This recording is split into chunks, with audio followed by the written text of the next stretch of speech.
I want to talk about a little bit of unrest that's going on. And last week we were in Romans chapter 12, and this week we just picked up right exactly where we left off with last week's sermon.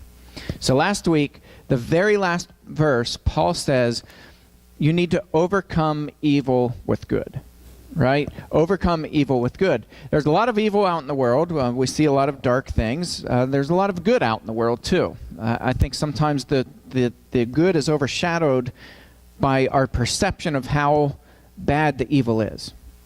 I don't know that there's any more evil than there is good, or vice versa.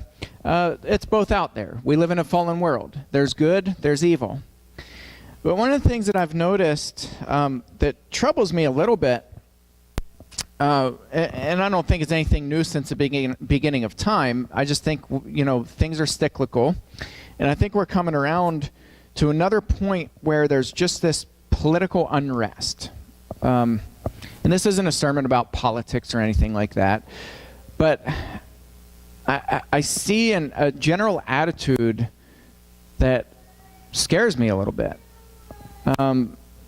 People are very disrespectful towards our law enforcement, towards political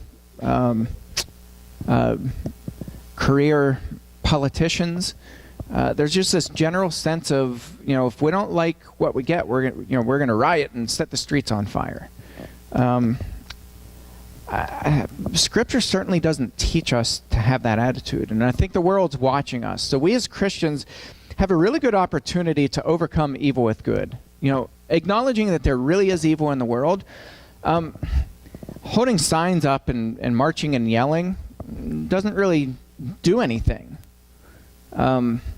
You might temporarily change somebody's mind, but it doesn't do anything to spread the gospel. It doesn't do anything to spread hope to people. People are genuinely suffering. There are people, in fact, some of you here who are sitting here today, you understand that. You understand what it is to suffer and to be desperate and to be looking for hope somewhere. Having people march in front of you with banners and talking about how bad they hate, this politician or that politician, it's not really going to help you in your pain, is it? See, we as Christians are called to love our neighbor, and that doesn't mean praying for our neighbor, though we certainly should be praying for our neighbor. But it means to go out and to serve our neighbor, to take care of our neighbor, to find our neighbor who's suffering and struggling, and to go out and to take care of their needs. That's what it is to love your neighbor, and Jesus did that everywhere he went. Jesus came to set those who are captive free. Jesus came to free the oppressed. He came to take care of the poor, and Jesus did that. When he went places, he wasn't protesting the Roman government. And there was plenty there to protest. The Roman government, I think we have it pretty made here in the United States. We're a little bit spoiled. We're a lot spoiled. The Roman government wasn't quite as nice as our legal system. Our legal system gives us a lot of flexibility, a lot of freedoms, and that's because people who came over here understood what oppression was. And they wanted us to be free from that. And they wanted us to have all kinds of freedoms to be able to live productive and peaceful lives. And so we actually, as corrupt as some people think our government is, and I think there is a lot of corruption there, we still have it made pretty nicely. And so the context in Romans when Paul's writing this, if you remember, Claudius had expelled all of the Jewish people from Rome. So Emperor Claudius issued a decree. He literally expelled all of the Jewish people. For 8 years, there were no Jewish people allowed in the city of Rome. Now imagine if you were Jewish. Imagine you had your family, you had your children, you had your job.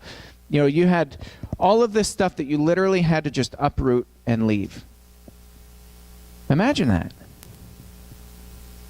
I mean, it's easy for us to talk about it. It's easy for us to read about it and say, oh yeah, the Jews were expelled from Rome. But is it as easy to imagine that that was you? That you had to just uproot, and the government came in one day and they said, you out. Okay, where are we going to go? Don't care. When do we get to return? Don't know. Don't care. That was what the Jewish people faced in the city of Rome. Now, 8 years later, they were allowed to come back into Rome.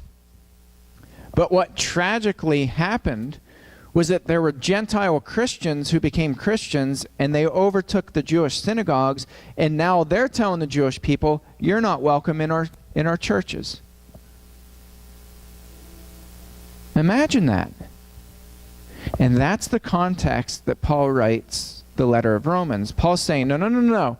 Your Jewishness doesn't make you any better than anybody else, and your being a Gentile doesn't make you better than anybody else. You guys need to, I don't know that Paul made the bumper stickers that say coexist, but that'd be pretty cool if he did at the time. But Paul's basically saying you need to coexist. You need to live at peace with everyone. You need to get along. You need to figure this out. And the temptation would have been for the Jewish people to be very angry and bitter and mad at the Roman government and even attempt to overthrow the Roman government. Keep in mind, Rome is the capital of all of the Roman Empire. They're living in the Washington, D.C. of the time, the very place where those people wrote the decree that said, you need to leave. They're now allowed back in the city, and Paul's message is this: you need to overcome evil by doing good. I love that message. I think that's a message that we need to be telling people today, and we need to be living it. We need to be showing people. People right now are looking at Christians, and they're thinking, you people are just as angry as the rest of the world. That's terrible that we have that reputation, and we've worked hard to get that reputation. So how do you overcome it? And Paul says this. Paul says, let every person be subjected to the governing authorities. For there is no authority except from God, and those that exist have been instituted by God. Therefore, whoever resists the authorities resists what God has appointed, and those who resist will incur judgment. For rulers are not a terror to good conduct, but to bad. Would you have no fear of the one who is in authority? Why then do what is good, and you will receive his approval, for he is God's servant for your good. But if you do wrong, be afraid, for he does not bear the sword in vain. For he is the servant of God, an avenger who carries out God's wrath on the wrongdoer. Therefore, one must be in subjection, not only to avoid God's wrath, but also for the sake of conscience. For because of this, you also pay taxes. For the authorities are ministers of God, attending to this very thing. Pay to all what is owed them, taxes to whomever taxes are owed, revenue to whom revenue is owed, respect to whom respect is owed, honor to whom honor is owed. This is an interesting thing because a couple things are going on in Rome. One, there was legitimate persecution. There were still places in Roman provinces where it was illegal to be a Christian. We know this.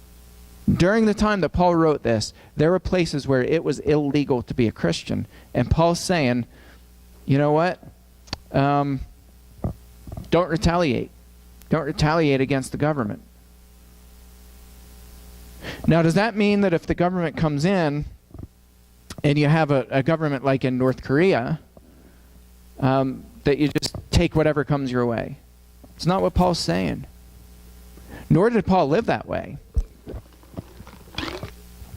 I mentioned before in Philippi, when Paul was arrested, now this is a Roman city. This is a Roman city. Lots of Roman officials. It's a very Roman city, a very small Jewish population.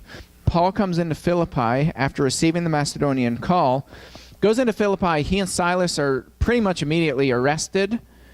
They're beaten, and they're put in prison. That was illegal for the Romans to do that because Paul was a Roman citizen. You don't beat a Roman without checking their citizenship. They have to have a fair trial before they receive beatings or imprisonment. Paul didn't get that. They just assumed that Paul was not a Roman citizen. They falsely arrested him, beat him, put him in prison. When Paul mentions this to the officials, they're like, uh-oh. They want to escort you quietly. I mean, they want you to kind of leave prison in the middle of the night, and let's just pretend this never happened. Paul comes back and he says, no, you have them come and escort me out. They're the ones who put me in prison. Let them escort me out. See, Paul didn't accept injustices. Now, has anybody ever had anything unjust? Have you ever been pulled over unjustly? Be honest. I have. By the way, I started driving, when I drove truck over the road, I started the week of 9/11. I started the week of 9/11, my very first load. I picked up my truck in Connecticut. I stopped in Shanksville. And then 2 days later, I was in Dallas, Texas, and the planes were hitting the Trade Center. And of course, the fourth one went down a mile from where my truck was parked. Security ramped up like crazy.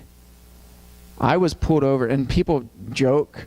I have friends who joke, and they're like, "Yeah, you look like you're an Arab." No joke. I loathed going to Canada. I did the lower 48 in Canada for a year. Every single time at the border, I was hung up for a minimum of 2 hours, and the longest I was hung up was over 8 hours at the border. They searched everything except for cavities. They searched everything, and just like were convinced that I had something dirty on my truck somewhere. They didn't find anything, but it inconvenienced me. Never did I disrespect the people who did that. Now, I was angry. I wasn't happy, but I didn't disrespect them. I've been pulled over before, believe it or not. Sometimes I deserved it. But sometimes I didn't. But I was never disrespectful to the people who pulled me over. I would argue with them. I have no problem arguing with people when they're in the wrong. I have no problem arguing. I would argue with them, but I would do it respectfully. And I understood at the end of the day they were doing a job. They just happened to be wrong. And we fixed that in court. But I never mouthed off. I never said, we need to riot in the streets and shut the streets down. Last week we shut Parkway East down, right? There was a protest. When you shut an interstate down or a major highway down, that's no longer a protest, by the way. Yesterday, there was a demonstration in Portland, Oregon. Antifa came in. They declared it a riot pretty much immediately. It escalated very quickly. There were some injuries. There were a bunch of arrests. There was another one that kind of caught my attention, and the comedian Stuttering John, he made a prank phone call to the president and actually got through. They patched him through. He was pretending to be a senator.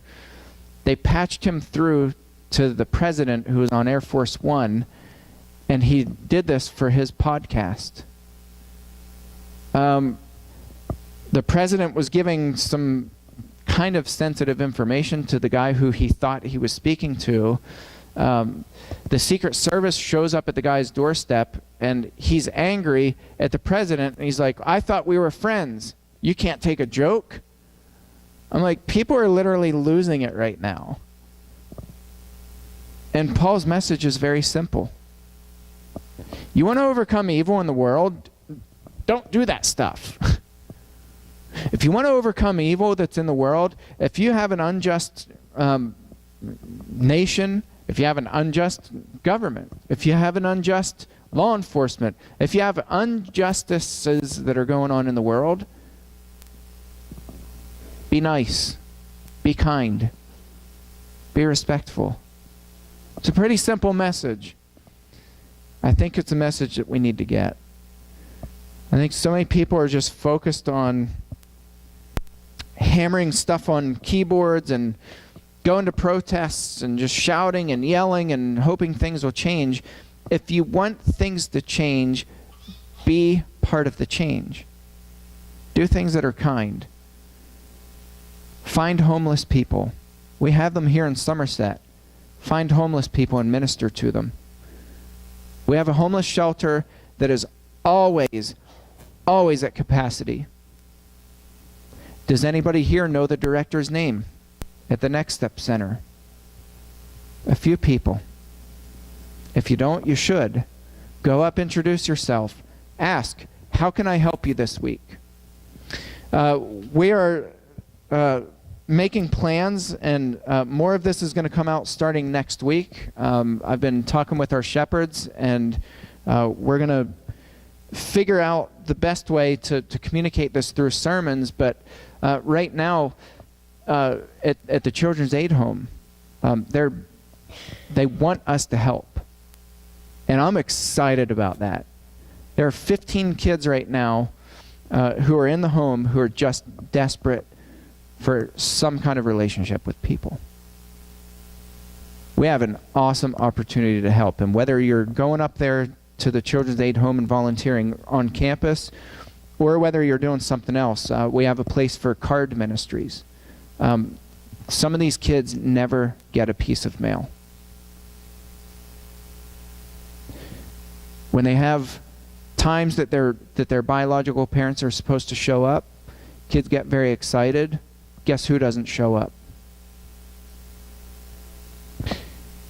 There are special events, there are birthdays, there's all kinds of stuff that they just don't get anything. And the message begins to ring out loud and clear to them, nobody cares about us. Well, we're going to show them that there are people who care. We have an awesome opportunity to serve. So this is not a sermon about government and politics. I don't like politics. I don't preach politics. What I do preach is that there's a lot of evil in the world, and we have been given an awesome, incredible opportunity to step in and to hold people's hands and to help them and to show them that there's hope with Jesus Christ. Every one of us is a recipient of Jesus' grace and his mercy. Our family, I know our family literally went through hell. We're recipients of God's mercy that came at the hands of brothers and sisters who loved us through it. I'm standing up. I'm standing here today because people loved on us and people helped see us through that. We've been given an awesome, awesome opportunity. Let's go out this week, find somebody who's struggling. Go up to the Next Step Center, introduce yourself, find somewhere where you know that there are hurting people, and bless them. Love you guys. If there's anybody this morning who's not yet taken that step to put Christ on in baptism, or if there's anybody who has any prayer needs, we invite you to come up, or Bob is away, but Tex is in the back. You can go back and talk to him, and we will be happy to pray over you. Let's all stand and sing together.